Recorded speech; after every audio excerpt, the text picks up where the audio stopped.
Hi everyone, I hope you're well. This is CoinsKid. Just going to dive into XRP once again. Thank you for support. Okay, big up the CoinsKid crew. I hope you had a really good Christmas. Hope you have a really good New Year moving forward. Okay, so right now, XRP, as anticipated, you did get the sell-off. I mean, this is the snapshot date just there on the 24th of December. I think it was around about 8 o'clock just there. And we did get the sell-off a little bit prior to it, wasn't it? But we have got the sell-off, basically. So what's happened before has happened again. We ran up, okay, bit of FOMO. But, you know, everyone's buying it to get the snapshot and get the tokens, and then we've had the sell-off into it, basically. So, you know, that's complete. But what we've done here is really, really good. We've came back down and we've held this neckline. Like I said to you, when you was coming up here, I said to you, look, if you run into this resistance, come back and hold this neckline. This is an amazing opportunity, okay? So short this resistance. Beautiful little trade, and right now, you know, this could be a fantastic entry point to go long, because I think what XRP is doing here, it's basically creating a handle. Okay, this is a lovely little handle of a big cup and handle like this.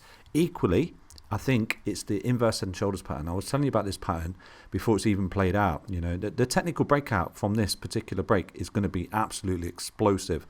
Now, this here is your left shoulder. Okay, it's on the 4-hourly time frame. You've got your big monster head just there. And like I said to you, potentially run into that as resistance, start to come back and create this right shoulder, carve out a right shoulder. Everyone's getting scared, but as long as you're holding support, I mean, look at the support that you're holding right now. You're holding the support of the previous left shoulder. Look at that, you know, for symmetry. And like I said to you, inverse head and shoulders and head and shoulders are symmetrical by design. So we can kind of bring a bit of a breakout time frame here, given this structure. I'm going to show you right now. So if we sort of measure from here to here, look, if we switch to the daily time frame, I'll show you. You might be able to see it a little bit better. So, you know, it doesn't look great, but it is a little bit of an inverse head and shoulders pattern, and you've got a bit of a cup and handle pattern there as well. You know, so it's a couple of things. You've got your cup. Right now you're creating your handle, start to come back up, break that resistance. You're looking at a technical break target, aren't you, to the upside? But, you know, I did say to you at this point, as you start to come up here, so as you run into this resistance, come back to support. This is an inverse head and shoulders pattern, like that. Boom, do you see it? So it's playing out. So right now, you can actually kind of get a guesstimation as to when you break out, because you can see that this time frame here, from this, the formation of the left shoulder, from there, let me move this down, from there to there, from the right shoulder to the head, took approximately, how long did that take? Let's measure this right now. So it took around about 5 days. So we can say that from here we start to form the left shoulder. So around about 5 days gives you a breakout point of around about there. So the 28th of December, if we drop a vertical line in right now, this way you could start to see, you know, this is basically an inverse bar, isn't it? You know, come down, do this inverse bar like that, come up, create the right shoulder. You know, if you start to do something like that, you start to come up, you could be looking at a breakout around about the 28th to 29th of December, where you're coming back up to this line to test this resistance, and once you break that, you'll be in a technical break target from there to there. You know, I did see a lot of people saying I should measure the wick, but I don't want to be too sort of flamboyant here, give false hope.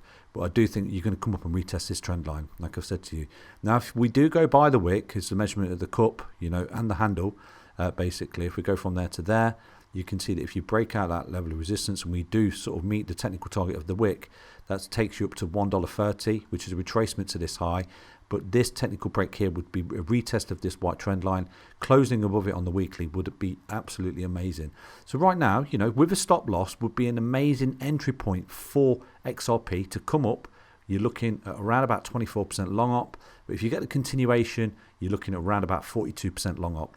Breaking this key level resistance, I think you're looking at continuation here. So right now, I know there's a bit of fear here, but you're creating a beautiful buy and go to the beach on the daily. You know, precursor when this yellow line, the blue line, sorry, the 10 EMA crosses the 20 EMA on the daily. That's a precursor that, you know, you're looking really, really good. So you're coiling up here, creating some kind of handle, get the breakout to the upside, break this key level resistance at around about $1, and you're looking at this beautiful appreciation here for XRP moving forward, you know. So it's looking good, you know. You have got this beautiful cup and handle pattern as well, which is beginning to form just here. You've got this larger one like that, which I've shown you, which equally the inverse head and shoulders. But imagine when you do start to come up here and we trace that level of resistance just there, what you're going to start doing in itself is creating another cup and handle pattern. Look at that big cup and handle pattern. You start to come back potentially to this neckline of support, hold it, breakout, you got another breakout target, you know. And again, if we go from there to there, you'll be in a breakout technical target. You know, it's really bullish. XRP is looking really bullish at the minute. It is until it's not. So this is sort of a guesstimation. yeah, you're looking at full retracement up to this high, aren't you? Because you're breaking out of this little resistance. Now, one thing, all you got to do here for XRP is get the close above this trend line, this one here. Get the close above that on the weekly time frame. And you, my friend, are breaking out of a massive horizontal. And I would say, you know, you're looking at a technical break target to at least retrace at these highs that we put in way back in April, I think it was, if we take a look. Yeah, April. You know, we've come down, we're consolidating in a range, making higher, lower highs and higher lows.